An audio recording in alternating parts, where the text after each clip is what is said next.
All right. I remember to turn the sound system on, forgot to get my microphone, so they still couldn't hear me. Yeah, well, you know. Hello, people at home. Welcome back. Believe it or not, we're in the fall. It doesn't feel like it today outside, but this is supposedly fall. And it'll eventually turn, and then we'll complain that we want the warmth back. But right now, we're where we're at. But we're going to be kicking off tonight, picking up where we left off after the death of Moses. And so we're going to start this. And as I was telling some of the people earlier, between now and when we break for the holidays, when we break for Christmas, we're going to go from coming into the promised land to anointing David king. So we're going to cover some ground over the next few months. But for the most part, we're going to be going right along each week, Wednesday nights. There's going to be one night in October that I'm not going to be here. And so we're just figuring out exactly how we're going to do that. I'll probably be on TV and just do it remotely. So, but one way or another, we'll still have it that night. We're going to try to limit cancellations for it. And so for the most part, until the week of Thanksgiving, we'll take that week off. And then I think the next break will be the week of Christmas. So the week leading into Christmas, like the 21st or 22nd, whatever that Wednesday night is. So we're going to try to keep moving. We got to get you guys ready for Jeopardy in May. We'll talk about that whole thing later, you know, those cheating junior high and high school kids that I think they had it written down in their arms or something. I don't know. They were coming up with those answers pretty good. I think their coach coached them well. That's what. But yeah, so we're going to go ahead and get into this tonight. Is there somebody that would like to open with a word of prayer and kick off our season? Mike? Okay.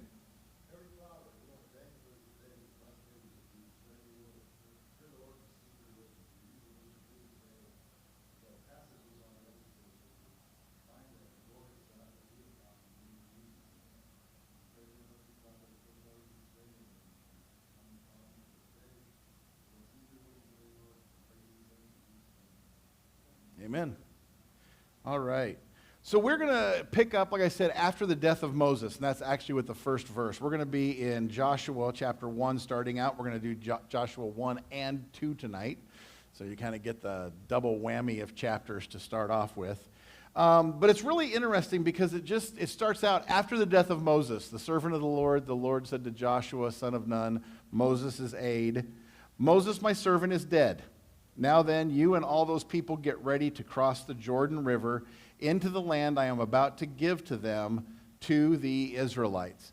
And it's just really interesting because the end of Deuteronomy, where we left off, it talked about the fact that Moses was one that there has never been anyone before and since that God spoke to directly like he did to Moses. He had a special relationship with Moses. It was something that we don't see really until anything similar to it till the relationship with Christ himself. And so you have this special position for him. And so the very next book that starts out is Moses is dead. Let's move on. And to me, it's kind of a humbling moment because it shows that even somebody as great as Moses, their shoes can be filled. And I want you to understand that. The story that we are talking about and the stories that we're going to be talking about this entire semester, whatever you want to call it, this season, we're going to see that many different leaders come up and rise up and take the place of others, and people come up. We're going to go through the book of Judges. We're going to see judge after judge after judge and how the Israelites continue to do wrong after that judge is gone.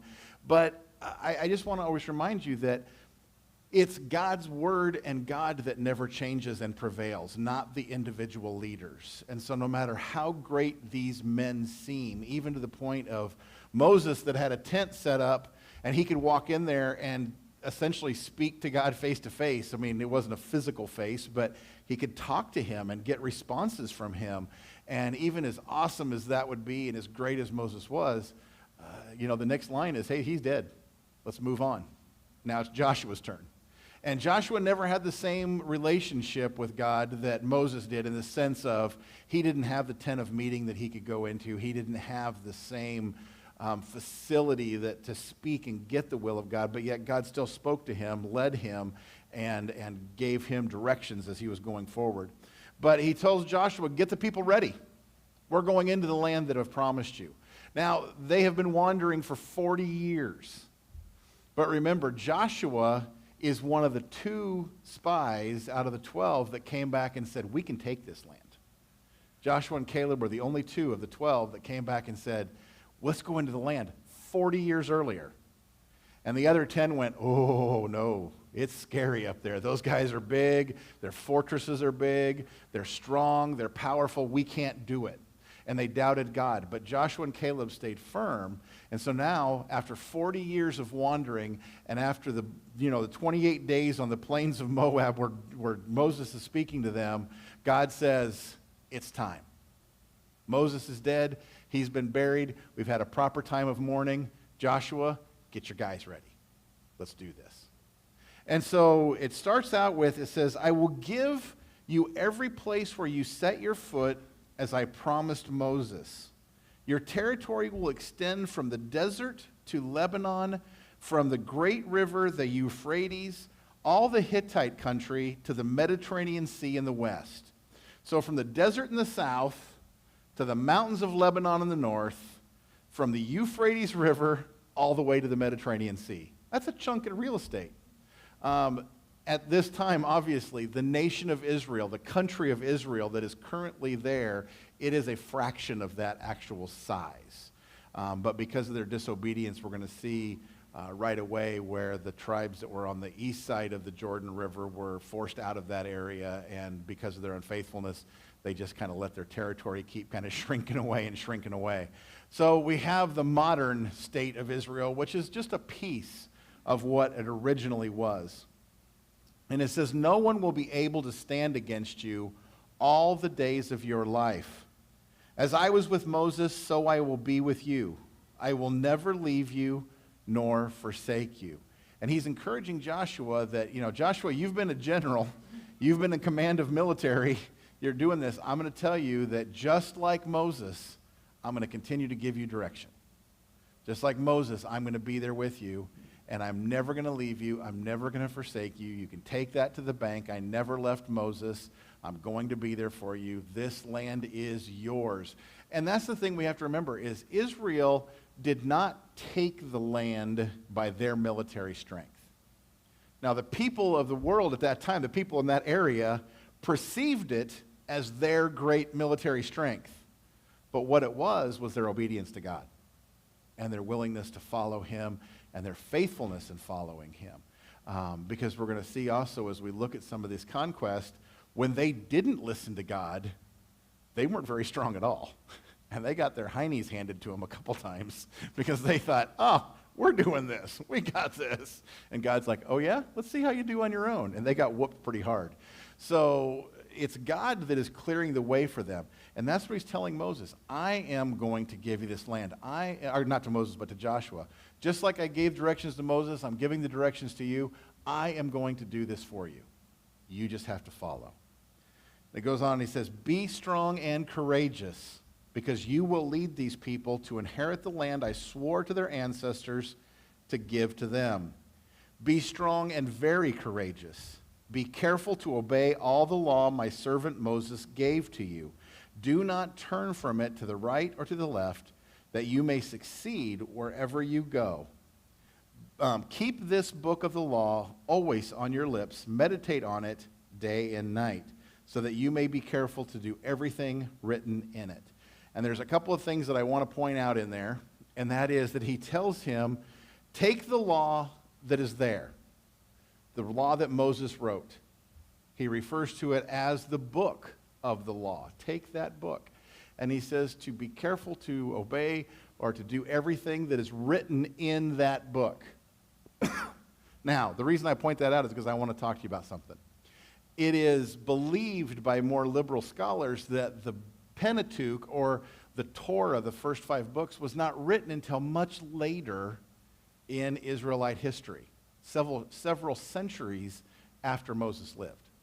And they said, because Moses couldn't read or write, basically. It was all oral tradition. He went up on the hill. God gave him some, tablets. That's great.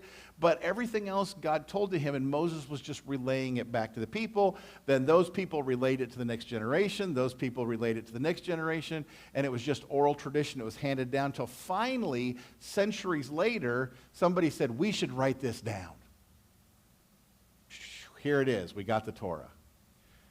But according to this, if you believe that Joshua took the reins from Moses and led the nation of Israel, which I do, God tells him himself, take the book, not the traditions, and obey the things that are written in them.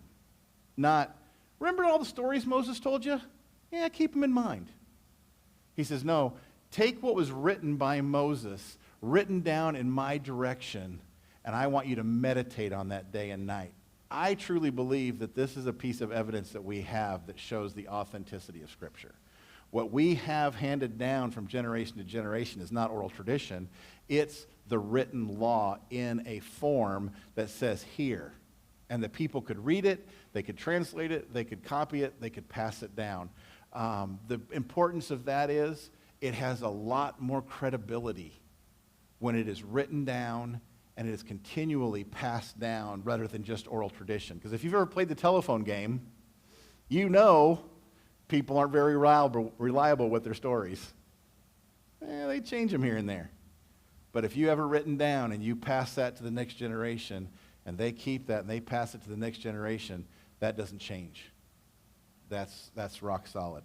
So that's what God is telling him. I want you to take the law that was written by Moses, by my direction, and I want you to meditate on it day and night. I want it to be on your lips. I want it to be in everything that you do as you lead my people. Then he says, then you will be prosperous and successful. The key to success, right there. Listen to God.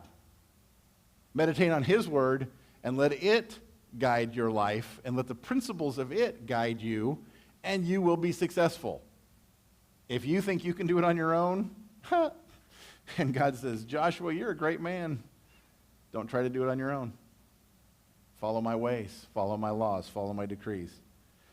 Have I not commanded you? Be strong and courageous. Do not be afraid.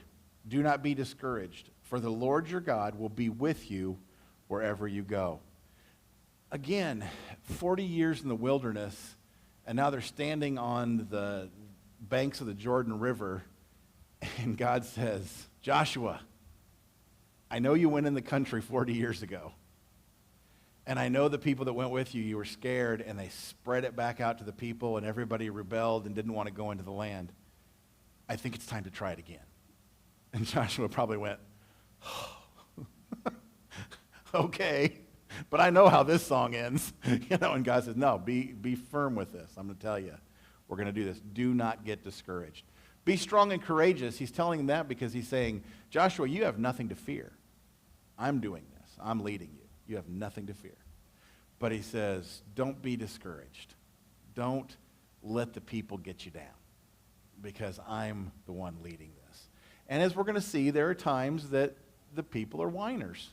And it would be easy for Joshua, just like Moses at times got discouraged, because the people whined when he said, this is what God's told me we should do. I don't know. Why do we listen to this guy? And so he says, don't be discouraged. Be strong. Be courageous. Take the people in. They'll follow my command. So Joshua ordered the officers of the people, go through the camp and tell the people, get your provisions ready. 3 days from now, you will cross the Jordan here to go into and take possession of the land. The Lord your God is giving you for your own. He says, you're going to go take it in 3 days. This is what it starts.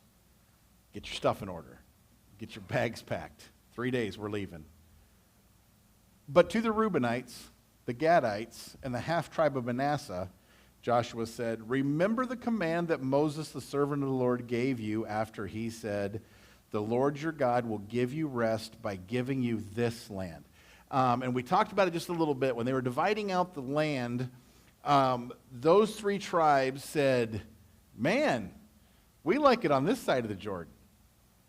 It's nice and flat. Got a lot of pasture land. This would be a great place to raise our sheep and cattle. And so Reuben and Gad and half of Manasseh said, I know the promised land's supposed to be really cool, but I don't think you can get any better than this. And it falls within the boundaries of what God told them they would have. The Euphrates all the way to the Mediterranean. It's right there. So they said, man, this looks great. And Moses spoke with the Lord, and the Lord said, give it to them. Go ahead and let them be there. However, they need to send their fighting men with you to conquer the rest of the land. See, because all 12 tribes conquered that land on the east side of the Jordan. They were all together as one army. And God said that same army needs to take the west side of the Jordan. And that includes the tribes that have already settled down here. Because as we go, each tribe is to stay together and help the other. And we're not going to divide the other side of the land up till the whole land is conquered. So Reuben, Gad, and the half-tribe of Manasseh, you can stay here. But you have to send your armies. They have to go help take the other side. So he's saying, remember when you talked with Moses about this, and Moses said you can rest here. He says, he gave you this land, and it says, your wives, your children, and your livestock may stay in the land that Moses gave you east of the Jordan. But all your fighting men, ready for battle, must cross over ahead of your fellow Israelites. You are to help them until the Lord gives them rest, as he has done for you, and until they too have taken possession of the land the Lord your God has given them. After that, you may go back and occupy your own land, which Moses, the servant of the Lord, gave you east of the Jordan towards the sunrise. So, could God have kicked out the armies without those 3 tribes? Yes, because God's doing the fighting, not the men. But he wanted them to stay united. He wanted them to have one common purpose. And you know as well as I do that being people, they would have gone over and the rest of the tribes would have been fighting, and then Gad and Manasseh and stuff, that half tribe would have came over later and said, boy, look at this great land. They'd go, well, you didn't help. You shouldn't be over here. You didn't take this land. We did. We did it without you. So God says, no, you're going to all do this together. You're going to take the land east. You're going to take the land west. You're going to do it together, and then you are one unified nation under God, and you are going to help your brothers and help each other go through this process. It does reduce the amount of people that are traveling the country. What? It does reduce the travel people that are traveling, because all these other people can stay behind. Well, yeah, I mean, it reduced the size of their overall caravan because 3 tribes left all their wife, children, and cattle and belongings and all that kind of stuff. So it definitely cut down the size of their moving force, but the army stayed the same size. And that's what he was really looking for with that. So it says, then they answered Joshua, whatever you have commanded us, we will do, and wherever you send us, we will go. So those tribes said, we don't have a problem with this. We gave our promise to Moses. We're giving our promise to you. Just as we fully obeyed Moses, we will obey you. Only may the Lord your God be with you as he was with Moses. Whoever rebels against your word and does not obey it, whatever you may command them to do, command them, will be put to death. Anybody in our army, if they don't follow your orders, we'll put them to death ourselves. We're not going to have any rebellion against you. Only be strong and courageous. So they're reiterating back what God has already told them. Said, we're going to do this. We're going to do it together. And the armies of Reuben and Gad and the half-tribe of Manasseh said, we're with you. We're with you to the end. We're with you to death if we need to be.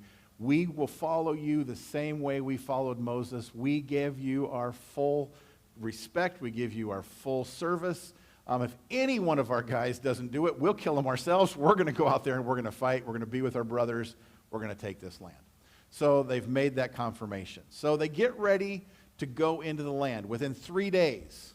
Now, simultaneously, because you're going to see that there is this 3-day period going on in a few different areas of the story.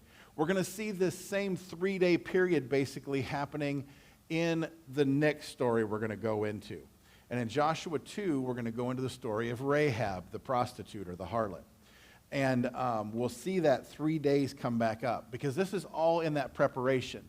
Now, as I mentioned before, when they were getting ready to take or go into the promised land the first time, Moses grabbed one representative from each of the 12 tribes. And he says, I want you 12 spies to go up into the land and look the land over, and then bring me back a report.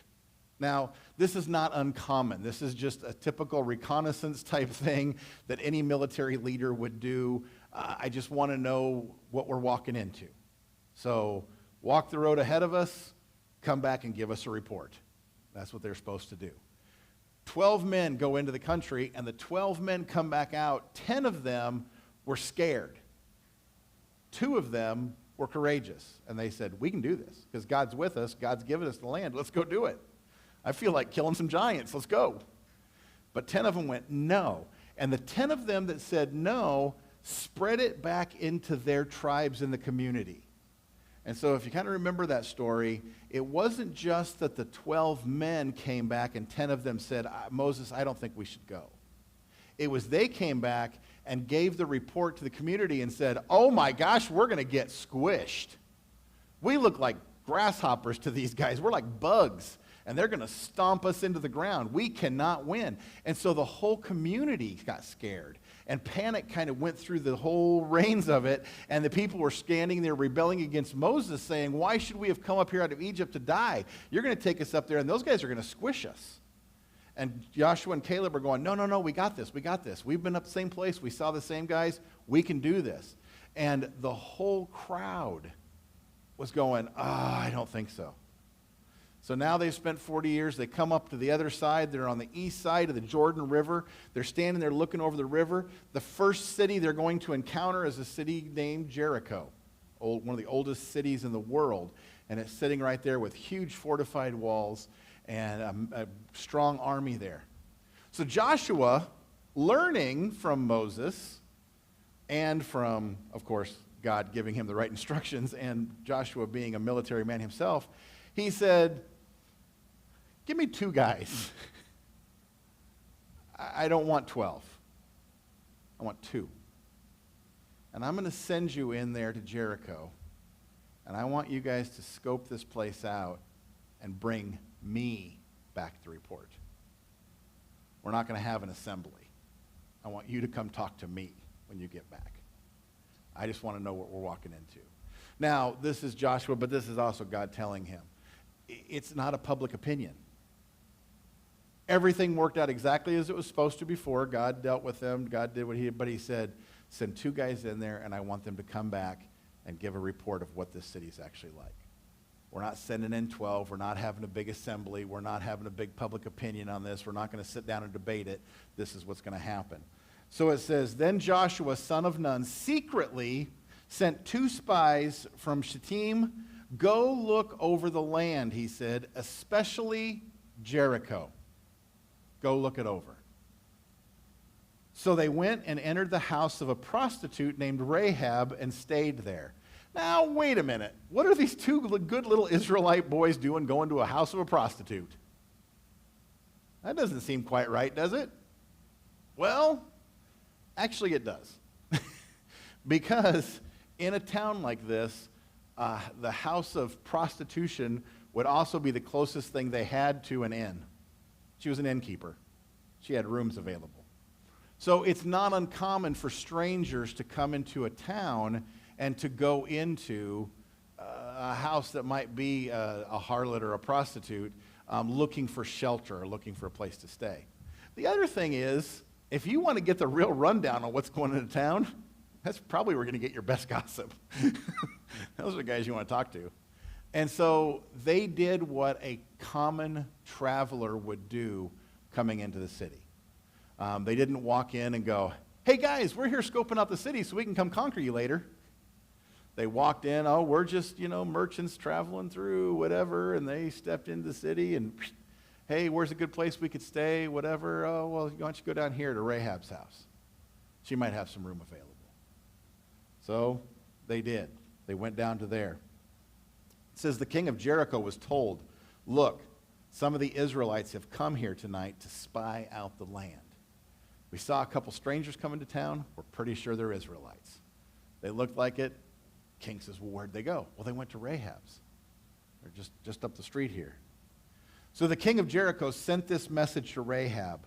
Bring out the men who came to you and entered your house, because they have come to spy out the whole land. But the woman had taken the 2 men and hidden them. She said, yes, the men came to me, but I did not know where they had come from. At dusk, when it was time to close the city gate, they left. I don't know which way they went. Go after them quickly. You may catch up with them. So the king's guards come down. Hey, where are those guys? Oh, they left. Oh, man, you missed them by just a little bit. I mean, they probably aren't too far outside the city. Why don't you go look for them? I don't even know for sure which way they went, but if you think they're Israelites, maybe they went back towards their camp or something. I don't know where to go. And so they went in pursuit of them. We're going to find out here. Now, here's another one of those theological questions that comes up. She just lied. So is it okay to lie if the end justifies the means of the lie? The what? She did it for God's purpose, so does that mean it's okay to lie if we're doing it for God? But would God really have us lie? That's kind of one of his biggies. He kind of said, don't do that. And now all of a sudden we got a lady who's doing it, and it looks like it's for a better purpose. So situational ethics? Do we get to decide when we can and can't sin based upon what the outcome would be? Ooh. God uses simple faith for his purpose. I'm going to kind of cut to the chase on this thing. Here's the one thing that we do know is at this time, Rahab has no relationship with God. She has an inkling of who God is, as we're going to find out because of the stories that she has heard. But for her, this probably isn't even considered a sin. This is called preservation. I got spies in my house. If the guards find them here, they could kill me too. So self-preservation says, that's the rule of the land here. I'm a Canaanite. I live in Jericho. I don't have that law in my books. And so she said, I don't know what you're talking about. Now, the interesting thing is nowhere in this story is her action condoned. Nobody says, hey, good job lying. Because it's still a sin. And we have to recognize it as a sin. But we also have to recognize that she is a prostitute. So there's other sins that she's dealing with as well. This is not, this is not the one big one. Like I said, she doesn't know God at this time. She doesn't have a relationship with him. And we have to be careful that we don't turn it into something that would be situational ethics. Because God doesn't tell her to lie. The spies don't even tell her to lie. There's nothing in here that says, God said, hey, why don't you lie and get your way? So I think we have to be careful when people try to twist that and remind them that you're dealing with a Canaanite prostitute living in Jericho who's trying to save her neck. And that's the way she chose to do it because that would be pretty common practice for her. Later, we don't see this condoning of this. And as the story unfolds, you're going to see how her mindset changes a little bit too. It says, but she had taken them up to the roof and hidden them under the stalks of flax that she had laid out on the roof. Now, flax is a crop, obviously, and they would take stalks of flax and they would put them on the roof because that's the logical place. They don't have yards. We're going to find out she's living inside the wall of the city, and we'll talk about that in just a second. But the roof was their yard. So she had taken stalks of flax up there and laid them out to dry. Once they dry, then they peel them down and they weave them basically, and that's how they make some of their linen, a flaxen linen. And so that's what she was probably doing with this, was drying it out so that they could later use it and create the threads out of it so that they could weave it and make linen out of it. So she's got the flax up on the roof. She takes the guys up there. She hides them in amongst these flax stalks. And then that's when she goes back down and says, I haven't seen them. I don't know where they are. They were here for a little while. I didn't know where they came from. They didn't identify themselves as Israelites, and they took off. They left before the city gates were shut. They're outside somewhere. Maybe you can go look for them. And she misdirects the army of the king of Jericho.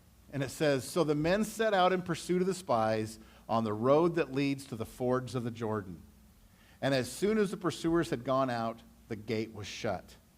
Before the spies lay down for the night, she went up on the roof and said to them, I know that the Lord has given you this land, and that a great fear of you has fallen on us, so that all who live in this country are melting in fear because of you.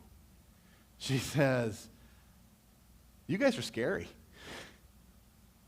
You guys are really scary.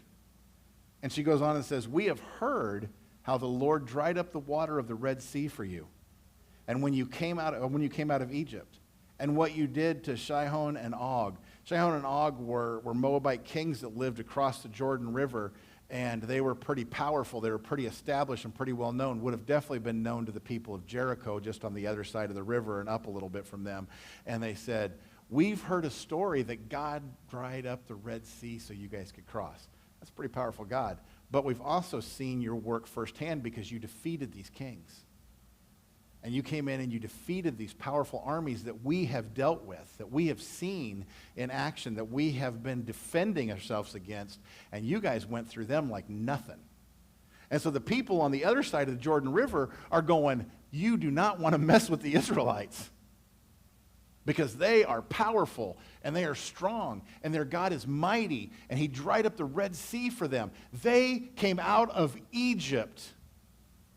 And we've talked a little bit about this, that you have the major players at this time in the world. You have the Hittites, you have the Egyptians, you have some of those that are these big armies. And then you have all the ites, the Israelites, the Moabites, the Girgashites, the Jebusites, the whatever, all these ites, and they're the smaller nations that fight. And they're saying, you guys defeated the Egyptians. None of us could. Most of them were paying tribute to the Egyptians just to live in their own land. And they went, and now you're knocking on our door. This isn't good. And Rahab says, I've heard the stories. I know who you are. And I've known what you have done to the nations you have encountered. I know what you have done to the peoples who have tried to stand against you. And so she says, the two kings of the Amorites east of the Jordan. We just talked about that. Then it says, whom you completely destroyed. They're not even around anymore. You destroyed them. You wiped them out. When we heard of it, our hearts melted in fear, and everyone's courage failed because of you. For the Lord your God is God in heaven above and on the earth below. Now then, please swear to me by the Lord that you will show kindness to my family, because I have shown kindness to you. Give me a sure sign that you will spare the lives of my father and mother and brothers and sisters and all who belong to them, and that you will save us from death. Another little weird thing right there. She has no children or husband. It kind of makes sense. She's a prostitute. But she does have a family. And she says, I want you to protect my family, my mom and my dad and my brothers and my sisters. And so when she hid the spies, she hid them, which served God's purpose, but she was doing it for another purpose. Her purpose behind the lie and hiding the spies was not, oh, I'm fulfilling God's will. Her purpose was, if I hide these guys, maybe I can use it as leverage.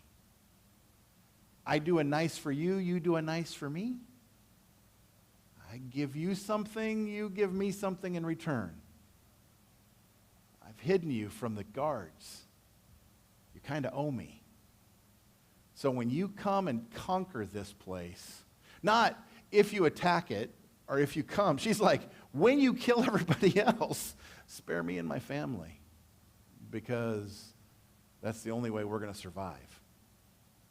We know who you guys are, and we're not going to survive this. So she says, all that belong to them, that you may save us from death. Our lives for your lives. See, I just gave you your life. Because those guards surely would have put you to death as spies. And since I saved your life, save our lives. It's a trade. It's a bargaining chip for her. It goes along with who she is. Yeah, I did something for you, you owe me. That's how this game is played. The men assured her, if you don't tell what we are doing, we will treat you kindly and faithfully when the Lord gives us the land. So she let them down by a rope through the window, for the house she lived in was part of the city wall. Now, this was common at this time. And in the ruins of Jericho, I've been to Jericho, and the original cities, some of the layers down there, they had what's called a casemate wall. And there's other cities in Israel that you can go and see examples of this that are still standing. A casemate wall is, they would actually build the exterior wall. Then you would come in about 8 feet, maybe 6-8 feet, and you would build a second wall. And you would have a doorway that you could go in to that inner room, and sometimes they had windows up high and stuff like that, but you could go into that inner room. And a lot of times that would be a bedroom or whatever, because you have a window to the outside, might get a little bit better breeze, something like that, whatever. And then you'd have the rest of your house that would be built in front of that. So you'd have side walls that would come out, and then a face wall, and then a nice little roof over your part of the house. The reason for the casemate walls is because they were a double wall of protection if the city was attacked. And what you would do essentially is, if your section of the wall was attacked, your family and the people living in your area were charged with, if that wall is attacked and it starts to look like it's going to breach, you take the other rocks and stuff from the walls outside and from the courtyards outside, and you fill that room. And essentially, you make the exterior wall 6 or 8 feet thick. And you just keep piling rocks in there, and if they're tearing them down on the outside, you're filling them in on the inside. And then when you get to your house, you keep filling them in. You take everything you can from the outside courtyards and stuff, and you just keep filling that section in so that it takes them longer to breach that wall. Because eventually that wall could get, 20 feet thick by the time they get through it. And by then you can concentrate your forces and stuff like that and get more people down there. So the casemate walls were designed as a means of reinforcing the structural wall. So they would build a nice thick wall, leave a space, build another thick wall, and then you could fill that either with soldiers or with debris in the case that they were trying to break through that defense area. It also served, like I said, for soldiers. If they're attacking that, they could get to that section of the wall and use those windows or use that area to kind of try to shoot down and keep the people out of there. So it was also not a high-end place to live. The further in the city, the more protected you were, the higher the rent. The people who lived on the outside in those casemate walls, they were the first ones to go if they got attacked. So that was your lower rent district. Which would make sense that that's where a prostitute would have her shop set up and her little inn to have people crash. So she takes a rope and she lets them down. And they escape the city through her window. And it said, she said to them, go to the hills so the pursuers will not find you. Now, in Jericho, where the armies of Israel were to the east of them. And from the east of Jericho, when you're in Jericho, it's kind of up on a hill. It's plains all the way down across the Jordan River and into present-day Jordan. The mountains are the other way. They're west of Jericho. And Jericho's not very far from the foot of these mountains and stuff. But she tells them, don't go towards your camp. Don't go towards the Jordan River. That's where they're looking for you. When I let you down, head for the mountains. Go that direction, because they're not looking that way. Your escape is over here. You need to go there. And so it says, your pursuers will not find you.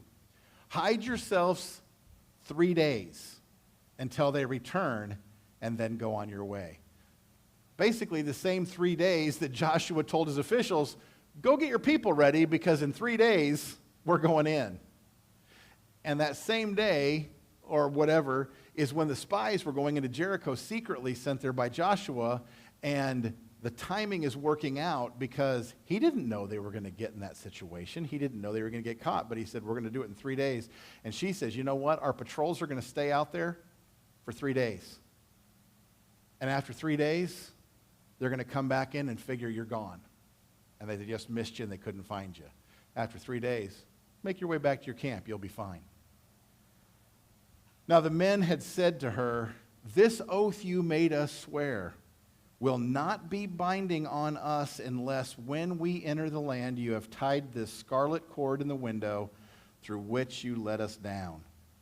And unless you have brought your father and mother and your brothers and all your family into your house, if any of them go outside your house into the street, their blood will be on their own heads.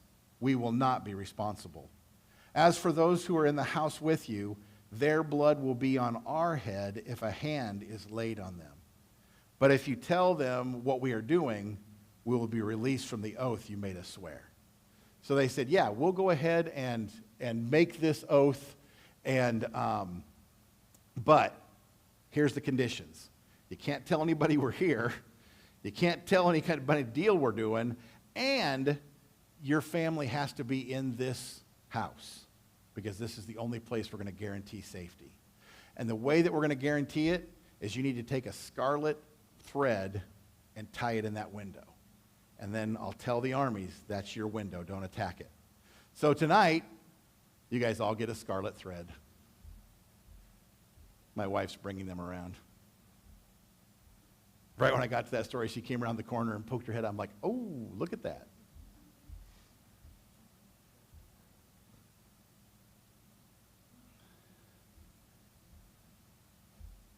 So here you go. We get a little teaching reminder and a treat.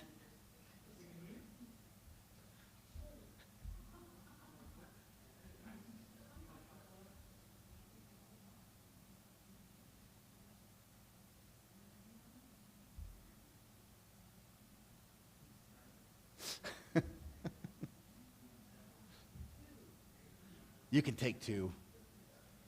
You can take two and tie them together and make a bigger rope.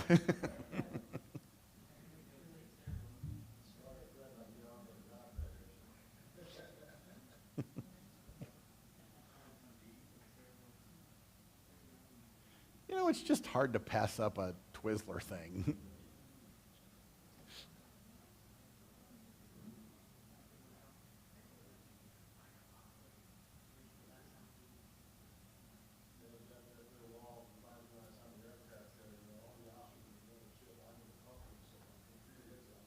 You're gone. You were in the outside wall of the ship. So you know what Rahab was going through.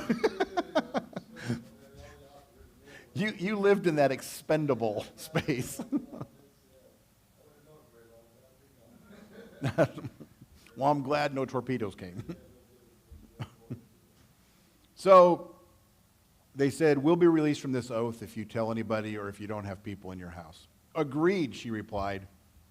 Let it be as you say. So she sent them away, and they departed.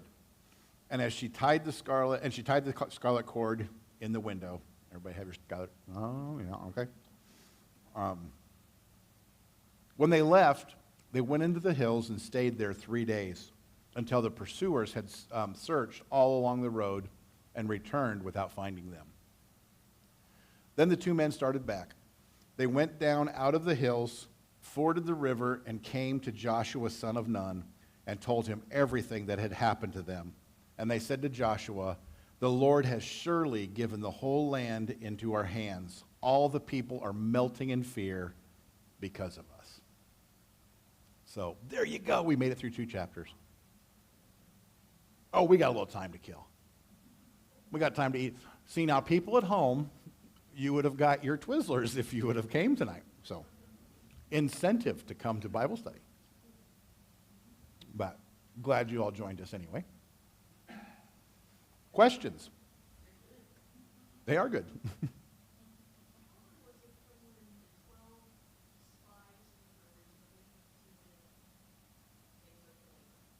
Essentially 40 years.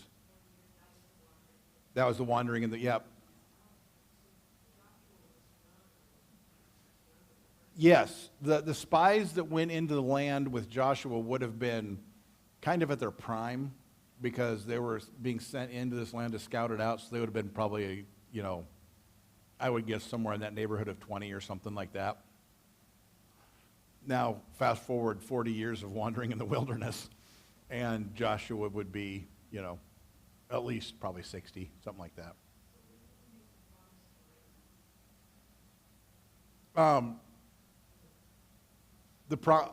As far as the spies, that's the second group of spies. Yeah. So within 3 days is when they cross the river and start attacking Jericho from when that promise was made. Oh yeah, because he was already. Yeah. So he would have probably been about closer to 30, 40 when he actually went the first time. Yeah, trying to keep it. But so he was probably close to 80 as the leader now. Of course, young man compared to Moses at that point.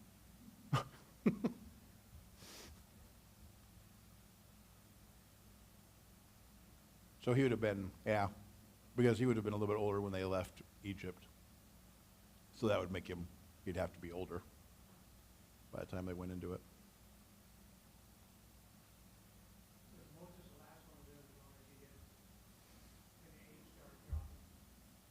Yeah, pretty much.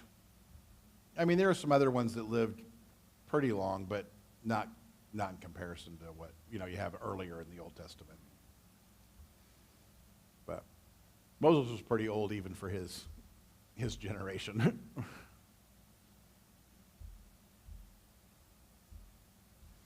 So yeah, after spending time in the desert of Sinai,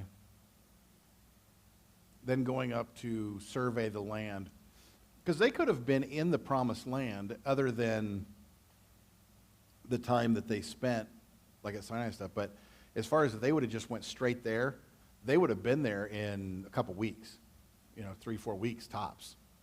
They would have been at the promised land. But God did not want to send them that way initially because it talked about that at the beginning of the Exodus, that if they left Egypt immediately and met war, they would be discouraged and they might scatter and do whatever. So he didn't want them to just go immediately out of slavery into battle. So he took them down to Sinai and gave them the law and gave them time there and kind of established them as a nation to bring them together so that they came up to the promised land, then they would be a cohesive group that could actually go into battle and have time to be prepared for that. But as it turned out, they still weren't ready.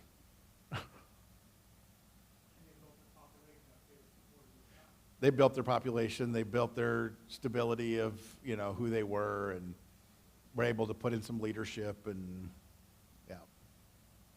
I mean, God had all the bases covered. Man just didn't trust him. Gee, sounds familiar. Any other questions?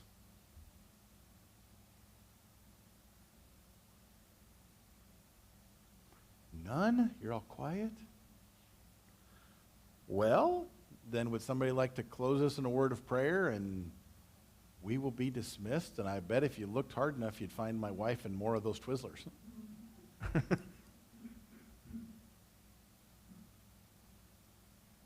Jake.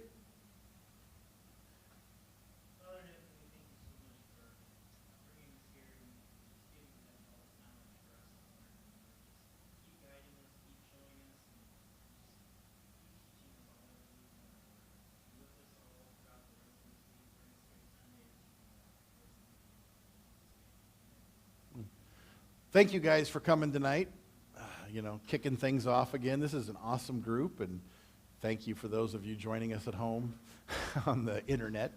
But yeah, this is great kickoff, and so, here we go again. Fall programming. Yes, he does. So, all right.